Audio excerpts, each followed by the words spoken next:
বিক্রি করতেছেন কেন গাভীটা?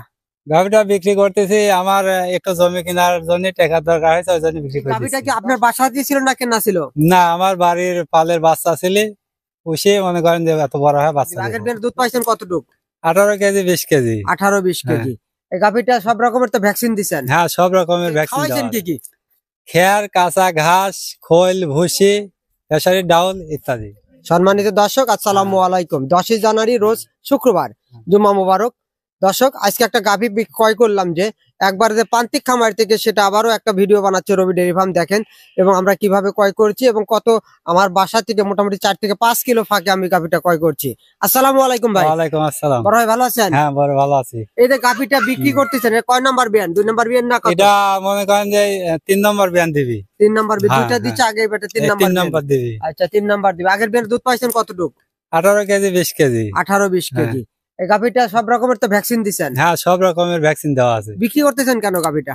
গাভীটা বিক্রি করতেছি আমার একটু জমি কেনার জন্য টাকা দরকার হয়েছে, ওই জন্য বিক্রি করে দিচ্ছি। দর্শক, গারস্থ মানুষ অনেকে প্রশ্ন করেন, গারস্থরা কেন গাভী বিক্রি করে? তাদের যে কোনো একটা গাভী আছে, মনে করেন সাইডে একটা জমি কিনতেছে বা অন্য কোনো কাজে, এই জন্য কিন্তু গাভী বিক্রি করা হয়। এই যে গাভীটা সব রকমের সুস্থ সবল তো? একদম সুস্থ সবল। এই গাভীটা কি আপনার বাসা দিয়ে ছিল না কেনা ছিল? না, আমার বাড়ির পালের বাচ্চা ছিল, পুষে মনে করেন যে এত বড় হয় বাচ্চা দিয়েছে। দর্শক, গাভী গরু রবি ডেইরি ফার্ম যে মাঝে মধ্যেই কিন্তু এরকম একটা আমরা প্রান্তিক খামারের যে ভিডিও বানায় থাকি, দেখেন যে অরিজিনাল হলিস্টিয়ান ফ্রিজিয়ান গাভীটা ক্রয় করছি।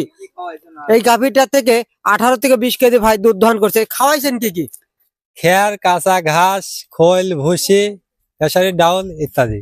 খেসারি ডাউল, গমের ভুসি, গুড়া এবং কাঁচা ঘাস। দর্শক, কাঁচা ঘাস খের খাওয়াইছে এবং গমের ভুসি ইত্যাদি, মানে গরুর যাবতীয় যা দরকার একটা খামারের, তাই কিন্তু খাদ্য খানা খাওয়ানো হয়েছে। দর্শক, গাভী গরুর কথা আছে যে মুখে দুধ, খাওয়াইলে দুধ হবে, না খাওয়াইলে হবে না। তাই দর্শক, গাভী গরুর দুধ বের করতে হলে অবশ্যই দানাদার খাওয়াইতে হবে, কাঁচা ঘাসও খাওয়াইতে হবে। তাহলে গরু কখনো ক্যালসিয়াম শর্ট হবে না এবং আপনার গরু সবসময় পুষ্টি, যে একটা দুধ দোহানোর পর যে একটা পুষ্টি স্বল্প মানে দেখা দেয়, সেটা কিন্তু আপনার খাওয়ার উপরেই কিন্তু পুষ্টিটা আসে। তাই দর্শক, গাভী গরুকে আপনাকে শুধু যে কিনলেন তাহলে হবে না, গাভীকে সঠিক পর্যায়ে মনে করেন যত্ন করতে হবে, সঠিক জায়গায় মনে করেন দহন, সঠিক টাইমে দহন করতে হবে, তাহলে এবং পরিচর্যা করতে হবে। এই গাভীগুলো থেকে এইবার যে 20 কেজি দুধ দহন করছে আগের বিয়েনে, এবারে ইনশাল্লাহ সঠিক পরিচর্যা যদি করা হয় 22-23 কেজি কিন্তু দুধ হবে।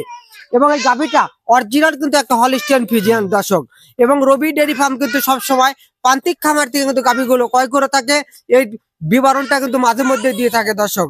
তাই দর্শক, গাভী গরু কিনতে হলে সরজমিনে কিন্তু আপনাদের আসতে হবে, আইসা দেখে শুনে কিন্তু গাভী গরু কিনতে হবে। ভাই, ওই গাভীটা তো অনেক ব্যাপারই তো দেখছে নাকি? ইনশাআল্লাহ ন্যায্য দাম পাইছে বিধায় কিন্তু আপনি আমার কাছে বেচছেন। হ্যাঁ, ঠিক আছে। আপনারা দোয়া করবেন এই গাভীটার যেন আমি নিয়ে 2 টাকা লাভ হয়। এই গাভী যার খামারে যায় মানে প্রত্যেক বছর একটা করে বাচ্চা দেয়। এক বছরে একটা করে প্রত্যেক বছর বাচ্চা দেয়। বছর বিয়ানে গরু। দর্শক, কথা বাড়াবো না, এই বলে আজকের প্রতিবেদন শেষ করছি। আসসালামু আলাইকুম।